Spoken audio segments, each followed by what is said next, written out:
Today I want to talk about lucid dreaming dry spells, i.e. periods where you just don't seem to be having lucid dreams or they're very infrequent, even though you seem to be doing everything right.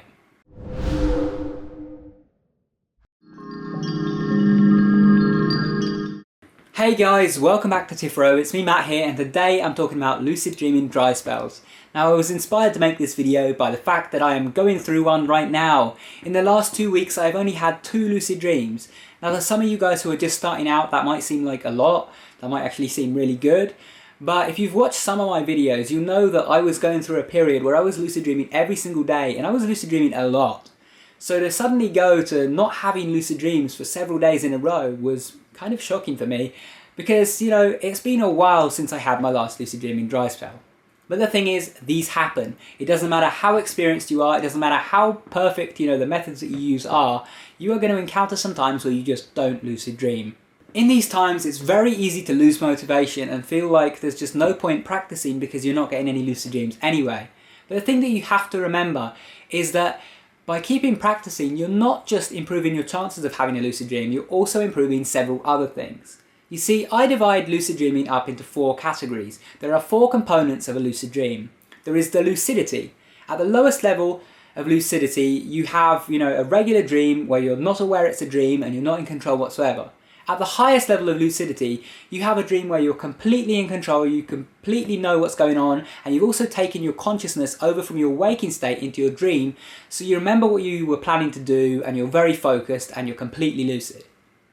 The next factor that you have is recall. How well can you actually remember your dreams? And how well can you remember your lucid dreams? Because some people actually have lucid dreams but just don't remember them.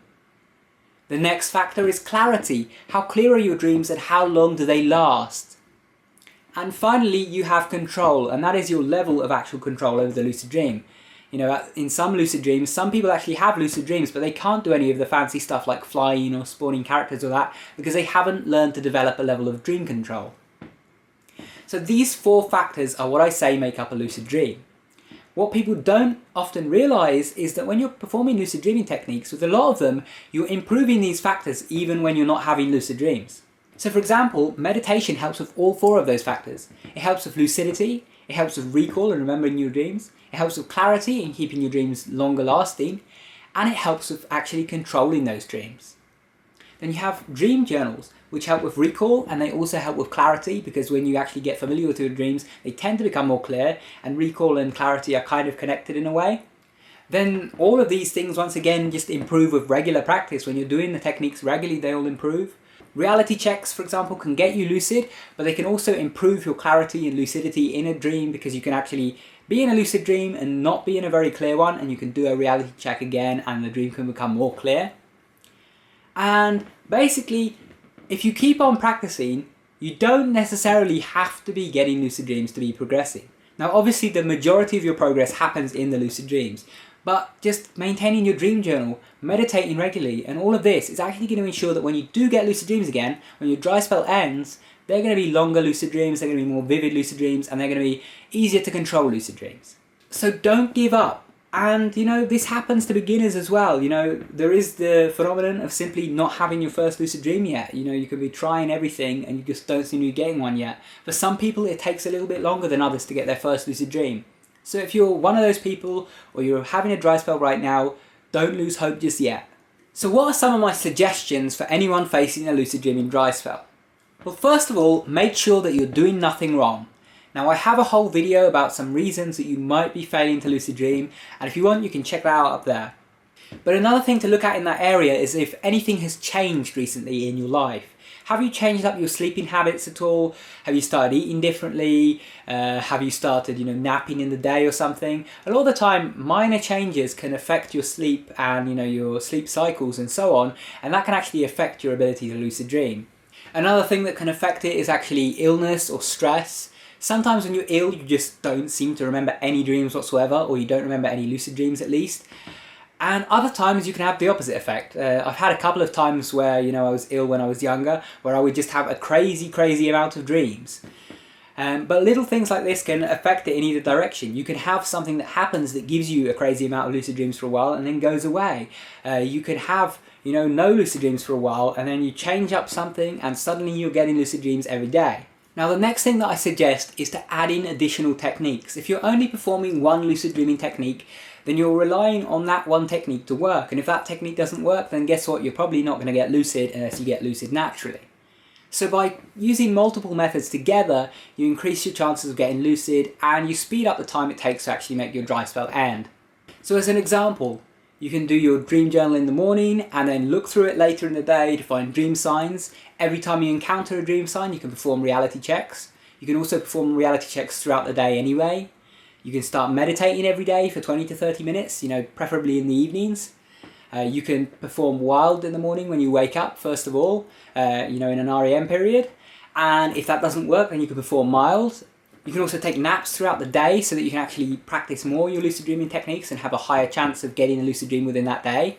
And more important than adding in new things is just to not neglect the old things that you were doing. Just because you've got a lower frequency of lucid dreams right now, don't neglect what you were doing. Don't, stop meditating or stop doing mild or stop doing reality checks. Keep them going. And another thing that you can do during this time is just to pay more attention to your regular dreams.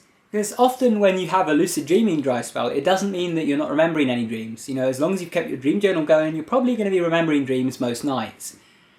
But you might just not be having any lucid ones, which means that you still have all of those regular dreams to look at. So what do I mean by looking at those dreams? Well, for one, spend more time actually reading through them and having a look at what's going on. Are there any themes that crop up multiple times? That could be something that you could look for and do a reality check when you encounter it and then get lucid. Or you can even just analyze your dreams. By looking at your dreams and what's going on inside those dreams, you get a picture of what might be going on inside your subconscious. So that can, sometimes lead to some answers and some useful pieces of information about what's going on inside your head.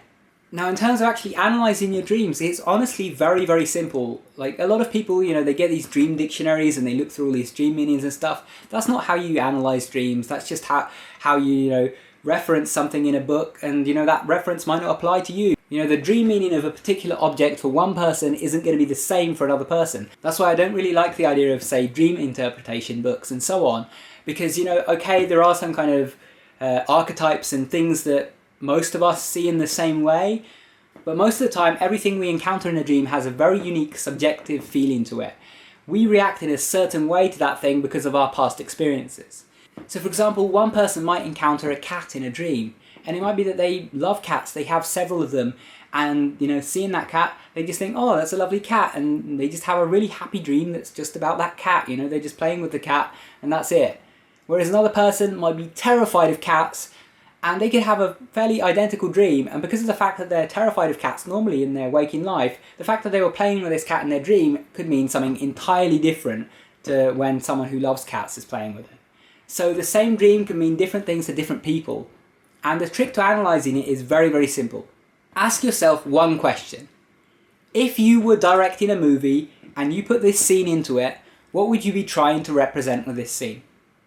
This one simple question will give you the answer to what your dream is supposed to represent. Because it is your subconscious that created the dream, not anyone else's, not the person who wrote the dream interpretation books, not, me or anyone else on the internet. It was your dream that your subconscious created. So when you ask yourself what you would be trying to represent by those things, guess what? That's what your brain was representing. Now, another thing you can do alongside looking at your dreams is study your sleep a bit. Perhaps get one of these sleep apps for your phone that track your sleep and your different cycles of sleep, and have a look at your sleep. You might learn that, for example, your REM periods have changed to a different time for whatever reason, or that they're not cropping up very frequently throughout the night. You might learn that you're actually sleeping a lot shorter than you think you are, or a lot longer than you think you are. So, there's lots of things you can do, and I'm doing some of these things myself. I'm looking at my dreams and analysing them. I'm actually using a sleep app called Sleeper's Android now that I started using last night, which I may do a video on later. And the important thing is not to lose focus on lucid dreaming, or the dry spell is going to continue indefinitely. Anyway, that's all for this video. Thank you guys for watching. If you want more, then remember to subscribe up there, and if you want to keep watching, check out the video that's linked on screen. Thanks for watching, guys. Take care.